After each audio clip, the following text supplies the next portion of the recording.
So have a think about what we have learned last lesson for sampling. We finish up at this page, which is talking about the confidence interval. Okay, let's talk about the confidence interval.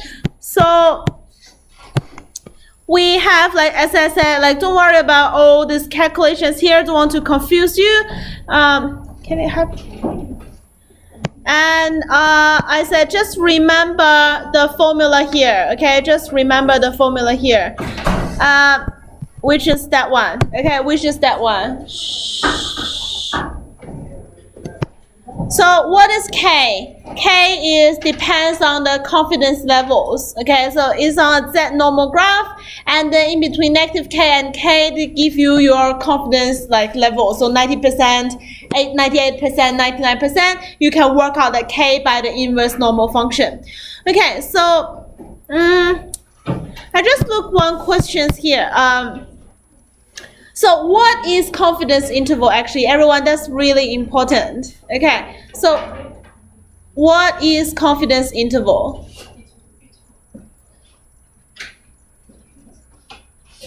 If I said, okay, I use, first of all, let's say we have I collect some sample, okay, I collect the sample, and I find my lowercase p hat equals to 0.5, and I use that, and then the number of sample is, let's say the number of sample is 40. Okay, then I will calculate the confidence intervals, okay, use the formula. So I will say I have a 90% confidence interval.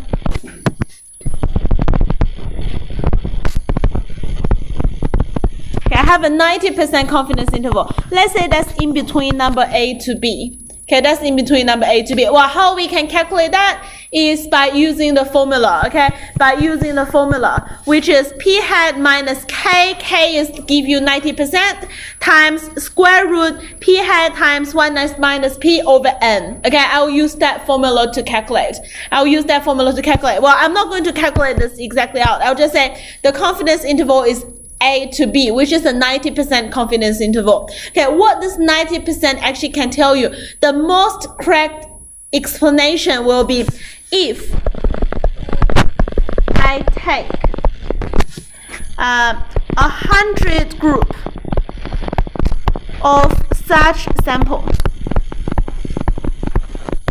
Okay, so what means by 100 groups of such sample is, okay, 40, okay, 40 is a group, right? I collect 40 first. I calculate the value. And then I have another group, another 40, another 40. So 100 groups of 40, okay? So the 90 groups, okay, 90 groups will have the mean lies within A to B.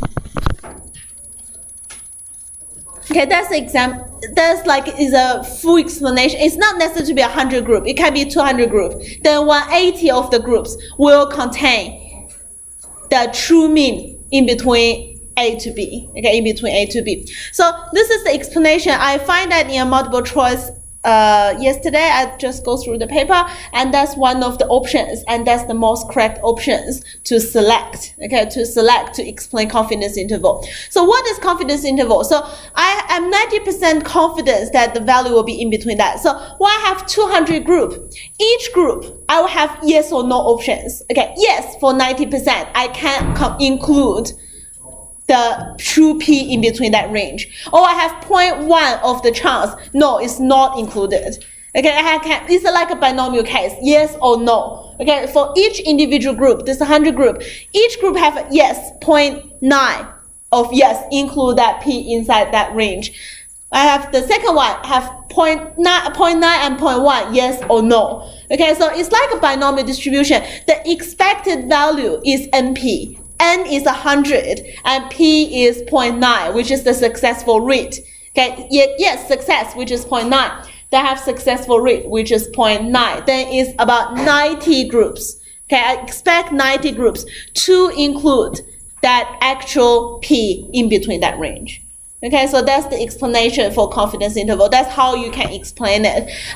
Just like, don't ask me why it's just in the multiple choice, you will have questions like that. Just remember that and choose the correct one. Okay, just choose the correct one. That's how they explain it, and that's the MAV paper. That's how you expect it to select. You expect to select that one.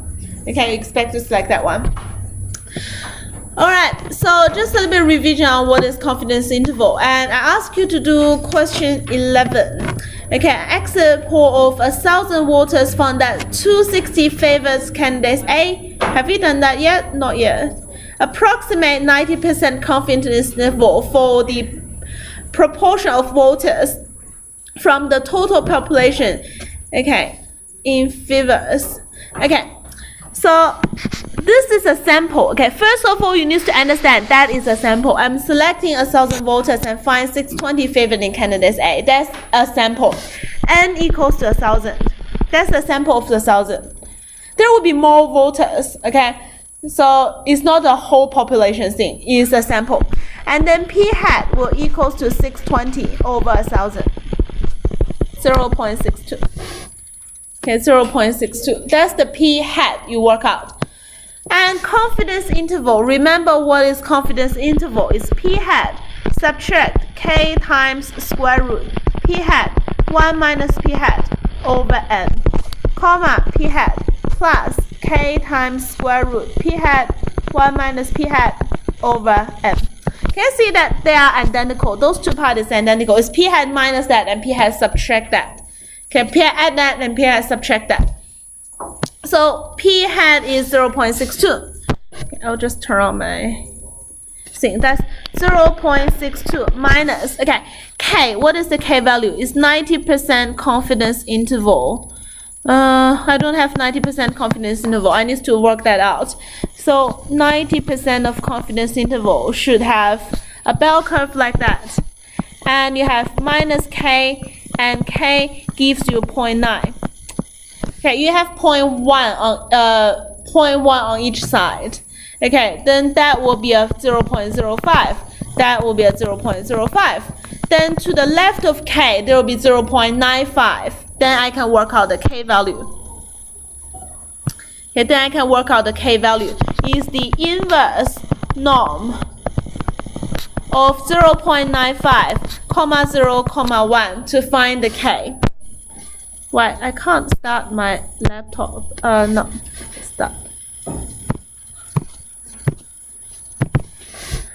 Menu 553, I have area 0.95 of 0 and 1. I have that's my K value. My K is approximately 1.645. Okay, K is 1.645. So that's 1.645 times 0.62 times 0.38 over 1,000. Okay. 0.62 subtract whatever you have here times square root divide 0.62 times 0.38 over 1,000 equals 0.5947. Let's say 0.595. 0.595. Okay, 2. Okay, 2 where? To the plus. Okay, you have the plus. Have the plus here. That's 0.645.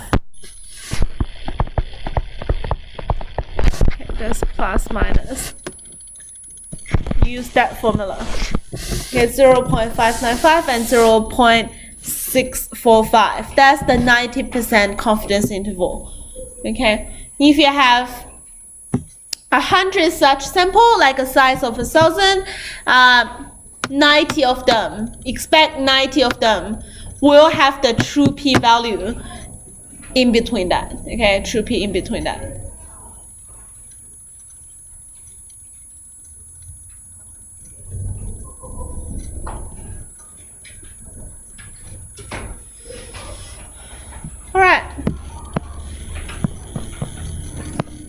So for confidence interval, you don't need to know much about it. You can just tell me how to find it. Okay, give you the p hat, give you the n, how to work that out.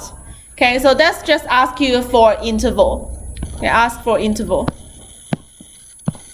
Okay, next is the last definition for this chapter. Okay, it's the last definition for this chapter. So what is the definition? The distance between the sample estimation and the endpoints of the confidence interval is called the margin of error, M. For a 95% confidence interval, M equals to that. Okay, let's have a think about what has been done when we find confidence interval. That was p hat. Your most left-hand side point will find by p hat subtract k square root p hat 1 minus p hat over n. The most right-hand side is p hat plus k times square root p hat 1 minus p hat over n. So the middle is the p hat. You go left by k times square root of blah blah blah. Go right by the same amount. So p hat is the middle. So it asks you, so the margin error is called M. It is the endpoints of the confidence interval compared to the sample estimate. So the p hat is the sample estimate, and compared to the endpoints, this is called the M. Okay, this is called the M. Okay, that's the margin error. So it's half of the total distance. It's half of the total distance of the confidence interval. So let's say the confidence interval is 1, 2, 3. Then the middle is 2. So 1 is the margin error. Okay, it's like the total distance divided by 2. 1 is the margin error. So that is the margin error. So the margin error is just k times p hat times 1 minus p hat over n. The more confident you want, the larger the margin error. Okay, the larger the margin error, because you need a wider range to include the p in, like a more confident to include that p in. So it's just k times p hat times 1 minus p hat over n. That's called the margin error. So giving you the margin error, you can work out the sample size. Let's say your margin error is m. That means k times that is m. Okay, k times that is m. That's the margin error. So m divided by k squared equals to p hat times 1 minus p hat over n.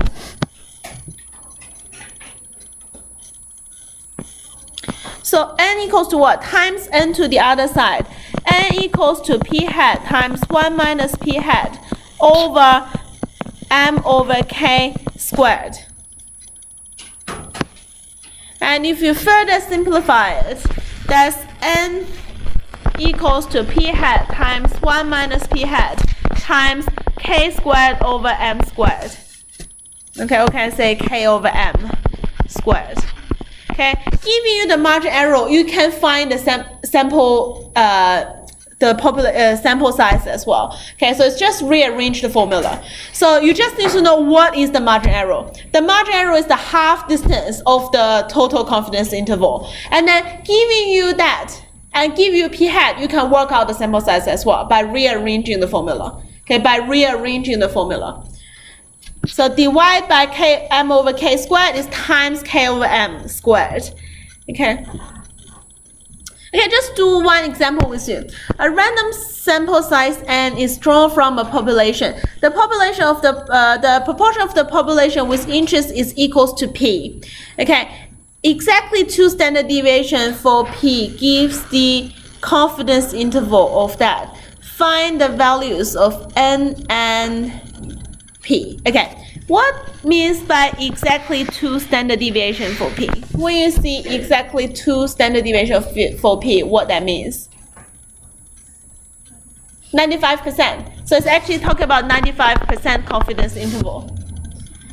Okay, the 95% confidence interval gives you 0.7 to 0.9.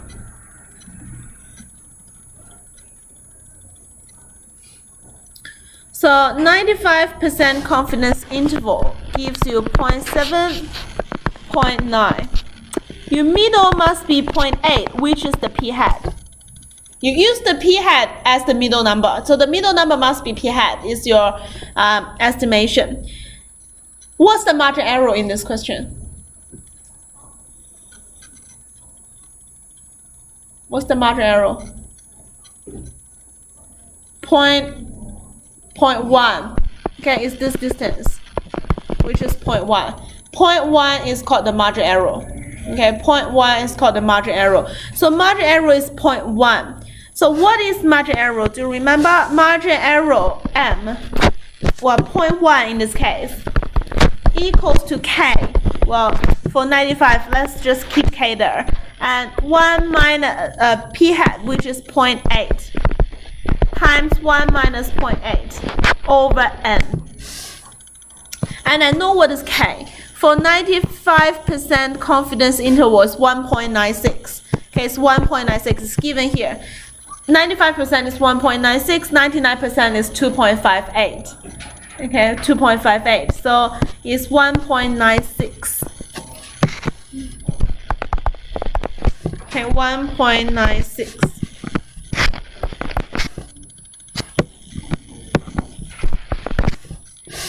Okay, we can just use calculator to solve. 0.1 equals to 1.96 times square root divide 0.8 times 0.2, and what's the sample size? Sample size is unknown, so I'll say W. Well, I shouldn't use W, comma W. I'll just type it.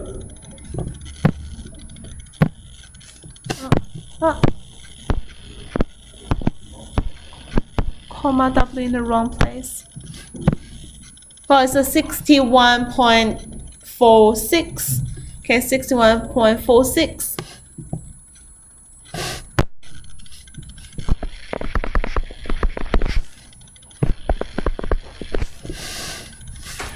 Well, I can just say 61. We don't need rounding up or round down, just according to what I should rounding for. Like 0.4, I can. Well, it doesn't say exceed or like less than, more than, like no that instruction. So it's just a normal rounding question. So I can say that's about the sample size of 61.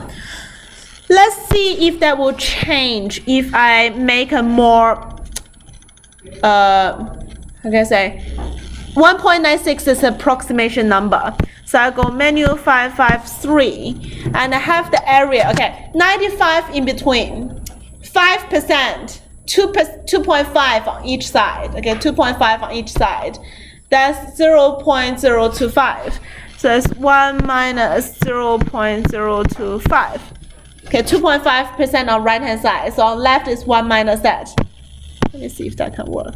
It's 1 point, like that's the more accurate value. I'll just try if that will be different. Okay, 1.599639. Okay, this number is still 60.1.46, so just 61. Okay, even though you change it to, so 1.96 is a good estimation. 1.959, so it's very close to 1.96. Not going to change much. So will be 61. Okay, will be 61. So P will just be 0.8 because this question says 2 standard deviation for P gives you that. Okay, I will just say 2 standard deviation for P. They use point estimation. They say P hat is just the actual P. So P is just that. It already says that 2 standard deviation from P. Then P must be the middle, which is just 0.8. Normally it should be P hat, but this question is just like say, oh, the 2 standard deviation from P is just that. That's the true value. So tell you the true value, which is must be within the middle of 2 standard deviation. That's 0.8. So P is 0.8, N is 61. I can say like that.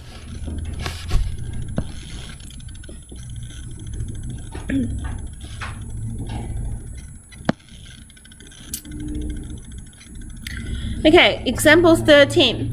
The manager of the hospital is investigating the waiting time of patients in an emergency clinic. It has been found that the proportion of the patients who wait more than 1 hour is 0.4. Okay, the proportion of patients who wait more than 1 hour is 0.4. Okay, so P hat is 0.4. The manager chooses a random sample size N from the clinic. Okay, so that's N people give you a 0.4, okay, waiting time.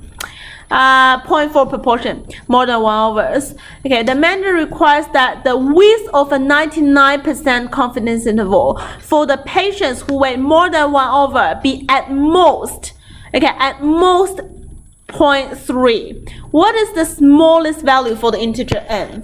Okay, let's have a think one by one. Okay, so you have a confidence interval. That's 0.4, definitely in the middle. Okay, you have whatever A value here, B value here. You want, that's a 99% confidence interval. Okay, then the K value is 2.58, I think. Okay, K value is 2.58. It was given above, or you can work it out by calculator. I'm just become lazy to work that out. 2.58. Okay, the second line, the second one, that gives you 99% confidence interval. So I want what? I want the width. Okay, the width of that is no greater than 0.3. Well, I'll say that's just a 0.3. That's just a 0.3. Okay, no greater than that. So what will be the most value for a margin error? What, like that's not the margin error. Okay, the full length is not margin error. What's the largest value for margin error? 0.15, right? 0.15. So margin error needs to be less than or equals to 0.15. Okay, no, is that asking? At most 0.3. So M should be less than 0.15. So what is M? M is K times, which is 2.58, square root P hat, which is 0.4, times 1 minus P hat, which is that, over N, less than or equals to 0.15. Well, it should have a larger value of N to make the fraction smaller and then the total smaller as well. So you need a larger N. You find, yep. Sorry? Because the total width is 0.3 at most. The margin error is only half of that length. So when you talk about, like, that equation is margin error. You can only find half of the length. It's not the full length. So half of that is 0.15. So that one can't be greater than 0.15. So you basically solve that equals to 0.15. So menu 3.1, 2.58 times square root 0.4 times 0.6. Where's my times? Wait, where's my 4? Okay, here, 0.4 times 0.6 over x. Well, I don't know that value. I can't solve for inequality, but I can solve for equation. This calculator, 0.15, comma, x. Okay, that's what I will have. Okay, 2.58 times 0.4 times 1.6 over n equals to that. So for that, that's 71.0016. Okay, n needs to be greater or equals to 71.0016. What n will be?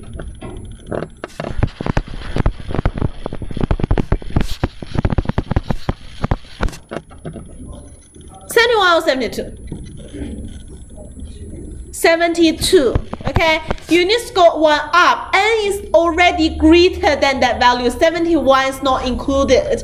Even though it's really close to 71, you can't take 71. That's the point why they make this number. They want you to write 71, and that's wrong. Okay, let's lose 1 mark. So it will be greater than that point. It's already past 71. So you need to choose 72. So the smallest n will be 72. Any questions?